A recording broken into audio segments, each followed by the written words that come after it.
Can I ask you, what is your assessment of the targeting of journalists' residences in southern Lebanon? What might the factors be behind this type of attack? And do you see it as a deliberate attack on journalism? Good afternoon. Thanks for having me with you. I would like to start first that Israel is attacking the journalism and media in general. Like if it is like from the doctrine of their thought. Now we are talking about, in addition to 124 journalists and reporters and correspondents from in Gaza were killed by the Israeli forces. Now we are talking about starting again killing journalists in South Lebanon where they were sleeping in their residence. This might not only talking about person to person, soldier to soldier in the battlefield. Israel is trying to attack all the infrastructures.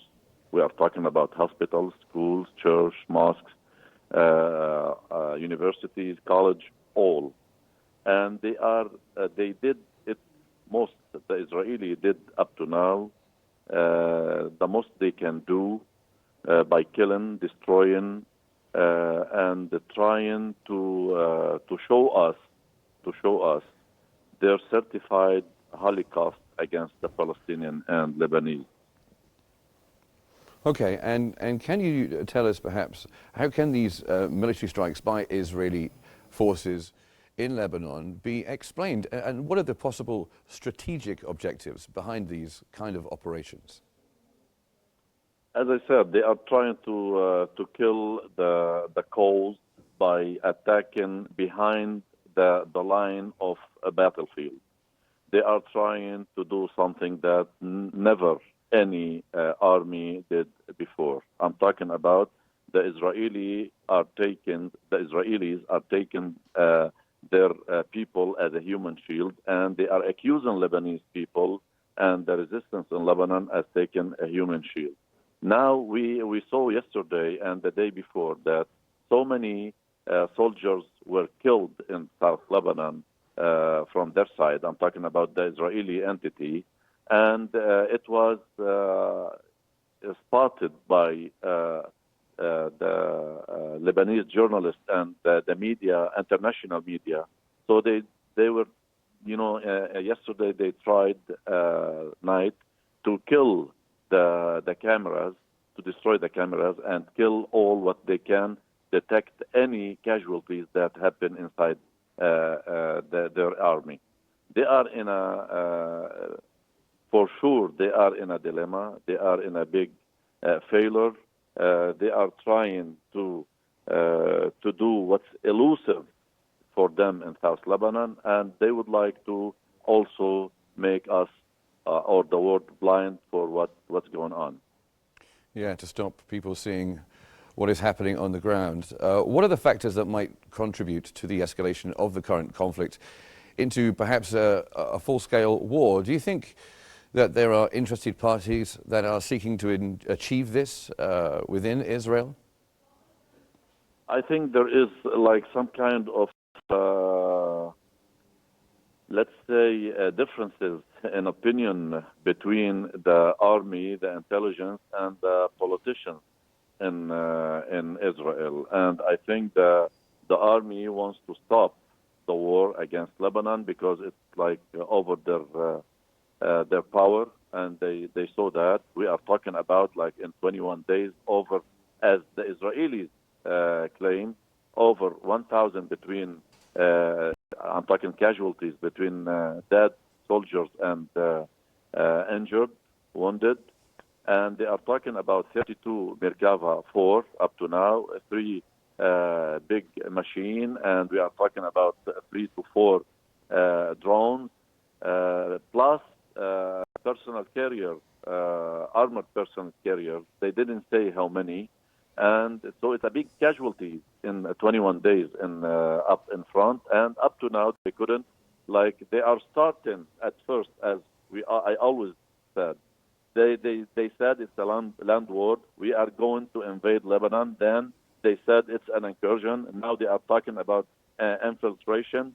So they are degrading their let's say, their targets are going down. Besides, we are talking about in the other side, we are talking about the resistance is going gradually ascending their power. And in the wider situation, what are the potential security implications of the conflict's escalation on the situation in Lebanon? And are there fears of more violence to come, internal tensions as a result of this escalation? You are talking about in or outside Lebanon? Both within Lebanon and also the situation in the wider region.